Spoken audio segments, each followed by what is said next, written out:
So, dandahanin ko pong basahin at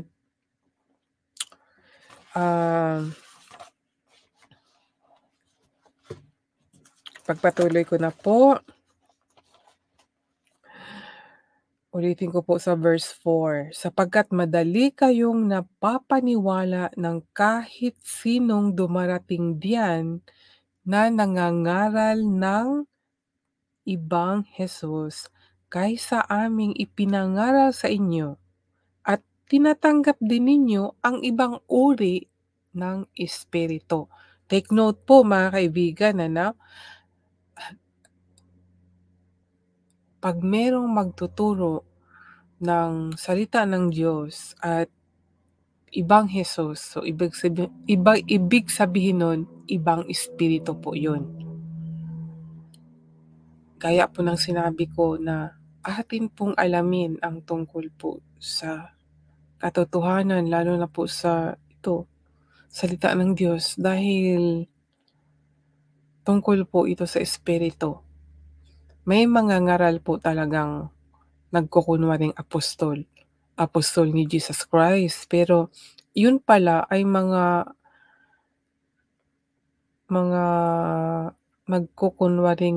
mapagkunwaring apostol. Yun pala ay hindi totoong espiritu ng ating Panginoong Hesus. No? Kaya, at huwag po tayong matakot kung pag-aralan natin ito. Mas maganda talaga na meron tayong alam tungkol po sa espiritu, dahil hindi mo na alam, nalinlang ka na pala. No? Pag walang alam sa salita ng Diyos, talagang madaling malinlang. Kaya nga sabi sa 1 John chapter 4 verse 1 na test every spirit.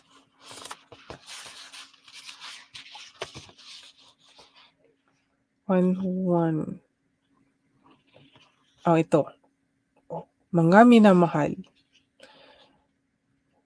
1 chapter 4 verse 1. Mga minamahal, huwag kayong basta maniniwala sa mga taong nagsasabi na ang ipinangangaral nila'y mula sa banal na espiritu. Sa halip, alamin muna ninyo kung nagmula nga sa Diyos ang itinuturo nila, sapagkat marami ng huwad at sinungaling na propetang nagkalat sa mundo.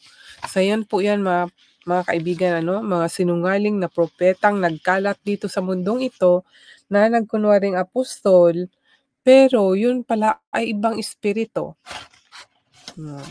Diba?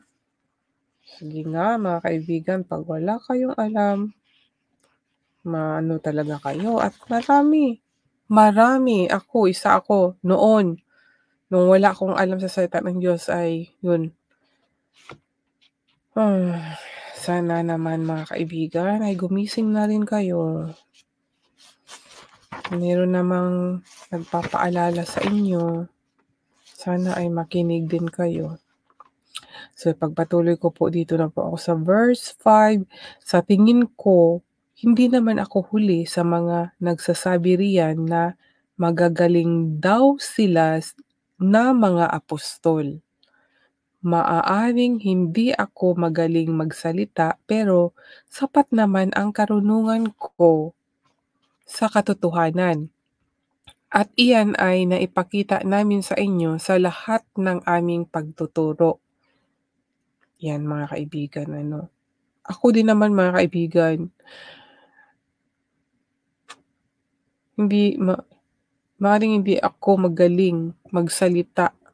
Ako talaga hindi ako magaling magsalita na yun bang para mahikayat ko talaga ang mga tao ba?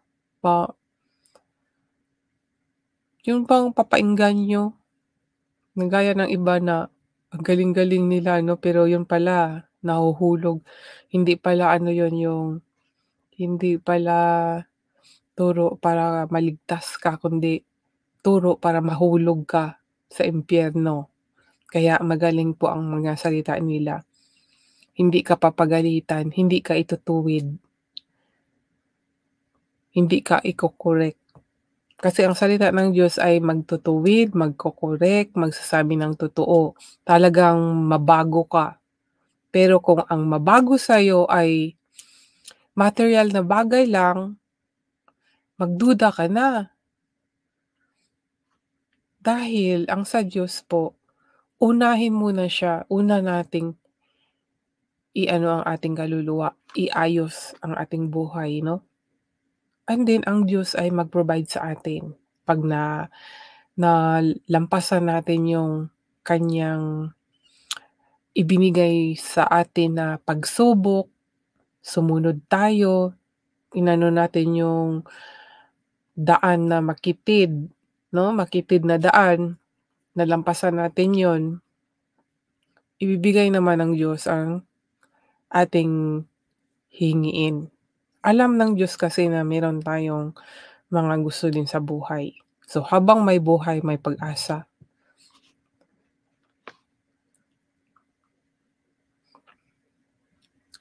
At sabi dito,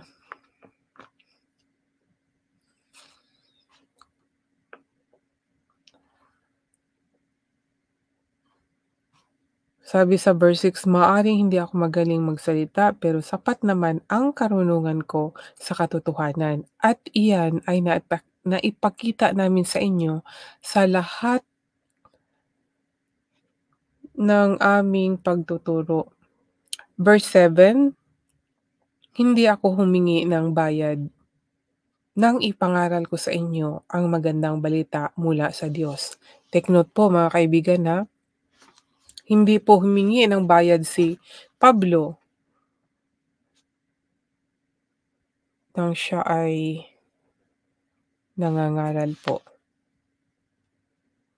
Hindi po siya naghingi ng bayad, kundi nagtrabaho ako para matulungan ko kayo sa inyong buhay espirituwal. Nagtrabaho po siya mga kaibigan. Apostol, pastor, pero nagtatrabaho po siya.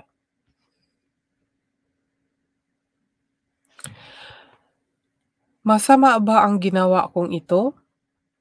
Tumanggap ako ng tulong mula sa ibang iglesia noong ako'y naglilingkod sa inyo. Parang ninakawan ko sila, matulungan lamang kayo. Imagine, humihingi siya ng tulong pero yung tulong na yun ay hindi para sa kanya, hindi para kay Pablo, kundi para sa mga taga-Korinto, para sa ibang tao. Nagawa ko rin 'to mga kaibigan noon nung first pa lang akong nag-ano sa Facebook. Nag-share sa salita ng Diyos, naano ko na maraming humingi ng tulong. Sabi ko, "Hindi ko kaya 'to Lord na ako lang mag-isa dahil maraming humihingi." So ang ginawa ko, gumawa po ako ng group. Doon sa group na yun, nag-ano ako ng mga tao na kung gusto nilang ano, yung mag-pledge na monthly na ₱200. Meron namang iba na umayon, ilan-ilan din. So, habang wala pang humihingi may naipon na, nakaipon talaga. And then yung mga humingi ng tulong natulungan. Kaya sana kung pinagpatuloy lang yun ano, hindi wala na kasi nawala na yung mga tumulong, hindi na sila nag-active. So, ako na lang po, hindi ko na po din kaya. Kaya ini-stop ko na lang, inano ko na ng iba, sabi ko, baka hindi ito ang gusto ni Lord na maggagawa ako ng group para nga sa ano, yung tulong 'no. So ngayon, ang ang ginawa ko ibang plano, pero hindi rin nag-success, naisip ko na baka hindi ito ang gusto ni Lord at baka gusto niya pure word lang ang ise-share ko at yung mga taong humingi ng tulong na may sakit ay prayer. Kasi wala namang imposible sa Diyos, eh. Naniniwala lang sila na kahit walang itinutulong na financial, kung naniniwala sila na prayer is effective at sila mismo ay mag-pray din at mananampalataya at magbago sa sarili, tiyak 100% gagaling. Kasi sarili ko nga, eh. So, masasabi ko talaga na si Lord ang gumaling sa akin dahil isa na ang sa nararamdaman ko noon yung ulo ko po ang sakit-sakit po, hindi po ako makatulog, sobrang sakit po. Talagang grabe po yung ulo ko tapos ginaling po yun ni Lord. Kaya kung nangyari sa'kin yun, mangyayari din po yun sa inyo kung sino man diyan na nakakarinig ng aking kuwento ngayon, ano. Kaya dun ko na-pray lang kung maniniwala sila o hindi at mismong sarili nila. Kasi yun ang nararamdaman ko, na kung ang tao na may kapansanan, kung buong puso lang niya i-surrender ang buhay niya, magsisisi siya, tiyak gagaling siya. Gagaling kasi ako nga nagaling ako, ginaling ako ng Panginoon. Kaya alam kong gagalingin din kayo. Pero ang nakakalungkot dahil ano ba yun, mababaw kasi, gusto agad na 'pag pinag-pray, gagaling agad. Dapat yung sarili din natin, tayo na nga ang may kapansanan, humihingi tayo ng, "Pray for me," pero ikaw na may sakit, hindi ka nga taos-pusong nagdasal, nakikita din naman sa mga gawa, na hindi ganyan dapat, 'di ba? Minsan nakikita sa kung anong mga pinag-post, nakikita pero yun, wala naman akong wala akong lakas para sabihin na, "Uy, 'wag ano ka diyan." Kasi alam naman ng tao kung ano yung mga pino-post ko, eh. Hindi na dapat yung iisa-isahin pa. Kung ang tao talaga ay nakikinig 'no, sa salita ng Diyos, kahit saan maraming nagpo-post about sa salita ng Diyos. Tapos kung taos-puso lang talaga siyang maniniwala at magsisisi, tiyak na gagalingin po ng Diyos. Dahil yun po ang sabi niya, 'pag ang taong taos-puso na lumalapit sa kanya nagsisisi ay kanyang didinggin. Alam ng Panginoon ang ating puso. Kaya kung tumatawag tayo na na sa puso natin yung wala lang, kailangan kasi mula sa puso mga kaibigan, tiyak sasagutin ng Panginoon. So ipagpatuloy ko po ang pagbasa, dito na po ako sa balikin ko pong basahin itong verse 8, 2 Corinto chapter 11 verse 8. Tumanggap ako ng tulong mula sa ibang iglesia noong ako'y naglilingkod sa inyo.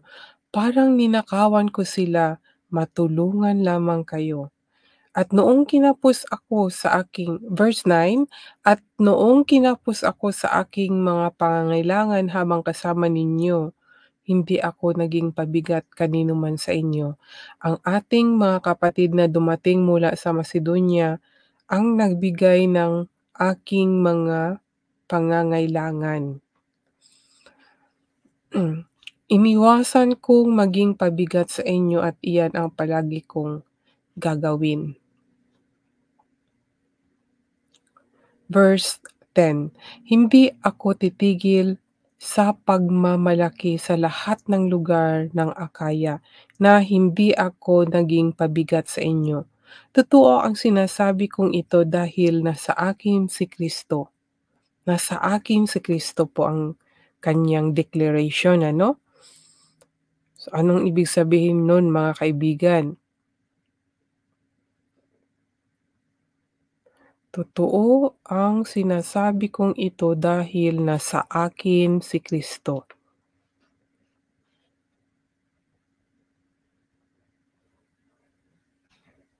Mga kaibigan, nasa akin si Kristo. Ikaw po, kung narinig mo 'to, nasa iyo ba si Kristo? Mapapatunayan mo ba siyang nasa sa iyo siya? Hindi po tayo puwedeng magsinungaling dahil 'pag sabihin nating nasa akin si Kristo pero ang totoo wala naman. Magsisinungaling pa rin tayo 'no?